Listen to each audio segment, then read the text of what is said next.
Hallelujah lures. Nope. Start over. Just go. Oh, there's a fish. Detroit River.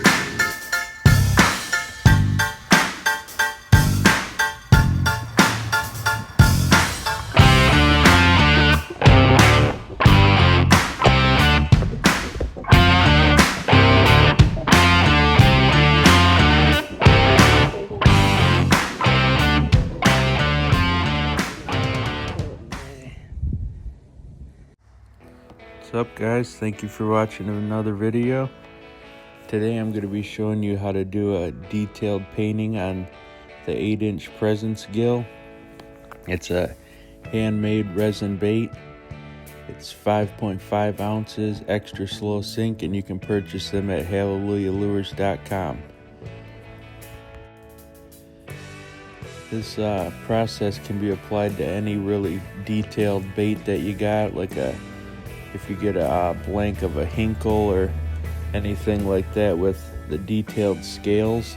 I'm going to show you a lot of tips that really apply to baits like that can give you a really good detailed look and a one-of-a-kind bait that you're going to want to keep for a long time. Now the focus here isn't really on the colors per se, it's just the layers. So I started with a pearl white.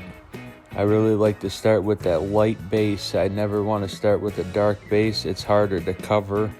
You can kind of tell that you went back and tried to cover it with the lighter base. So you start with that light white base.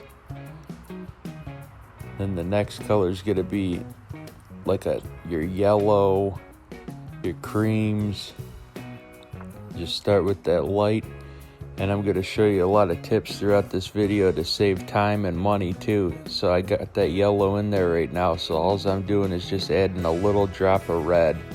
And that's going to be my orange belly. A mistake that I see made by a lot of beginner painters in that it can go either way. It doesn't have to be a mistake. If you want vibrant colors, that's cool too. But when you're trying to make like a really realistic color, you always got to mix your colors. Never just grab one of your Createx paints. Like say you need a bluegill on your bait, don't just grab that blue and just spray that on. You always got to mix. It's really a learning curve. It takes a little while to mix them, but it's worth it in the end. It's gonna look a lot more natural when you mix those colors. So right here I didn't have a pearl purple, but I really wanted that pearl to that purple to kind of rock back and forth in the light. So I mixed a purple mica powder in with that paint. And little details like that are really what makes the bait pop and look really natural. And that's what we're going for on a bait like this. So here you can see that I'm pretty much done with all the light base colors, and now I can hit that green back. And again, this is a green that I mixed up my own mixture in a bottle. So it's kind of just like a military green, an olive green, but it's got a little bit of pearlescent in it too. And I'm gonna be messing with that right now. You can see to where I get the color that I want. I added a little green and brown and even a little copper flake to it. And right here I'm just putting some color shift. It's a Dip Your Car color shift. I believe it's the blueberry. Just putting that on the gill plate. And here, I didn't get it in the shop, but it's just a stencil. I'll insert the name of it. I'm forgetting it right now. I believe it's Hickory Farms. But if you're a painter, you know where to get those. Now I'm just starting to take some darker colors, taking black and just hitting those fins. Stay tuned to the end. I'm going to show you how I like to fish this bait if you're interested in purchasing one. Right here I'm going to be using a stencil that I made a long time ago. just look in your grocery store, in your pantry for the film that's on like donut boxes and that, and all your pastry boxes. You'll see the little plastic film, and just rip that out, and it's excellent for making stencils out of. It's really thin plastic. You can reuse it a million times. Alright, here's a little trick that I just learned one day. I seen these for sale. It was obviously not this, but I thought I could make my own. I just cut a little water bottle lid, stick a rubber band on there, and now I got something to put my paint in. When I'm doing these detailed scales, I'm going to be dipping into it a lot, and I can hold that and hold the bait, and it's just right there in my hand, easy to dip it. I don't got to reach over, and I like to sit back on my couch actually and paint these because I'm going to be doing it for a little while. This little paintbrush set that I picked up on Amazon is really good. It was only like $6, and they're for doing really fine details. Alright, so here's how I do all the little spots on the bait. I definitely recommend starting off on like a piece of paper so you can get that motion down, because it's really just like a one swipe motion, and once you get that down you can really start burning through the bait. But definitely start on like a piece of paper or something like that to get that motion that you want. And you can see what I'm doing right here, it's kind of just like a little curve, and that's just the shape of that scale. I'm just painting on the inside of that scale.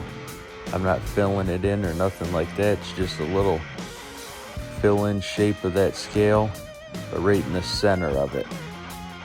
And you're going to see in a minute, I'm going to be doing it on the bottom part of the bait along the sides where bluegills sort of have them little spots in between each scale. And that's going to be a little bit trickier. You don't want as much paint on the brush when you do this on the bottom, because it's going to really darken the bait. But if that's what you're going for, that'll work too. But here you can see I'm doing the bottom now. It's just a little speck right in the center of that scale. So you're not dipping the paintbrush in as much. You're just getting a little bit on there. And then I wipe off the excess and start again. And you can probably see I'm going to do it in the clip once or twice. When you get too much on there, you can always just hurry up and dab that off. When you're painting with the airbrush gun, I don't know if you do it, but I use a heat gun, and that really sets that paint. So when you go back and you're doing this right now, you can actually get that paint off that you're painting with the paintbrush if you do it really fast. And it kind of just wipes right off of there. You can wet a little piece of paper towel or a microfiber cloth, and if it's already dry, you can get it wet and just hurry up and wipe that off slowly so you're not getting that airbrush paint off there. But really with that heat gun, it sets it a lot better than this is on there right now. It just air dried. Here I'm just doing the details. I do a solid black on the little ear right here. I think that gives it a lot darker, better contrast than doing it with the airbrush gun. It's a lot cleaner line. Doing it on the little fins on the bottom. I noticed the big bluegill, those two little fins on the bottom are super dark most of the time. They kind of just lay up against their belly when they're swimming through. Alright, next up we're going to do that fin on the side. I like to use a yellow that's a little transparent. You can get like Createx paints that are transparent. And just, you can even thin it out and water it down and make it even more transparent. Then we're going to go back and do some details on that too. We're going to do a little brown fade from the bottom. And I'm still using one of those detailed brushes though, but it's a flat one, as you can see. And we're just lightly pulling that away, just dusting it over the fin. And then we're going to take that pointed brush and just slowly sort of pinstripe those fin details. Just you can see where the carved details pop out. We're just painting those. And just take your time with this. You're just trying to get a really clean bait. This isn't like a bait that you're just burning through, airbrushing to use. It's one of those one-of-a-kind baits that you keep in your box to show off once in a while. And these big detailed baits like this that are super natural looking really show those big fish in your lake. Even if they don't commit to it, you're gonna know where they're at. It's definitely gonna get their attention and they're gonna follow it in. And you can cast something else at them if they don't commit. Right here's just a finishing touch that I always like to do. It's just a pearl blue interference, I think they call them too. Just right on that gill. And that gives a nice little touch. Alright, there's the finished product. Thank you guys for watching and stay tuned. I'm gonna insert some clips of how I fish the bait. And again, these blanks will be for sale at hallelujahlures.com. I'll put the link in the description, and also these painted versions will be available too.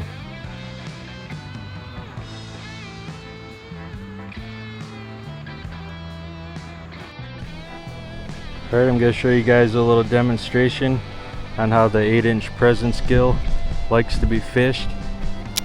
It's a wide glide style. So I fire it out, big cast, and I like to keep the rod tip up, and you just bounce it. Bounce that slack in that line, and that slack's gonna let that bait dart out to the sides farther. If you keep tension on that, it's gonna wanna pull right back to you. So you kind of just pop it like that, and then give it that slack, almost like a jerk bait. How you like to snap it and give it the line back. And that's going to keep that up in that water column where you can see it if you like fishing that way. If not, still you can still do that, just rod tip down. But it's just a slow pull and give it back. Slow pull and give it back. It's not really a bait that's choppy. You definitely can chop it, you can see. But it's not one of those style of baits. It's not cutting that spot, so it's a more of a slow, wide, like a hinkle shad style, like them old school big glide baits, big heavy glide bait. Just fishing it slow. I'm gonna insert some clips because I don't think this the DJI is picking it up right now. I got some other shots of it up close that I'm going to insert. So you can see I'm working that tip.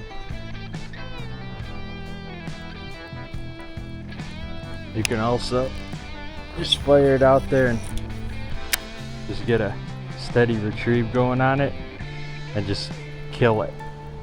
And it's going to dart out to the side. And that gets them really fired up too. So it's a really slow sinking bait. You can really keep it in that strike zone. Draw those big fish out of those spots that you know they're hiding. Thank you guys for watching.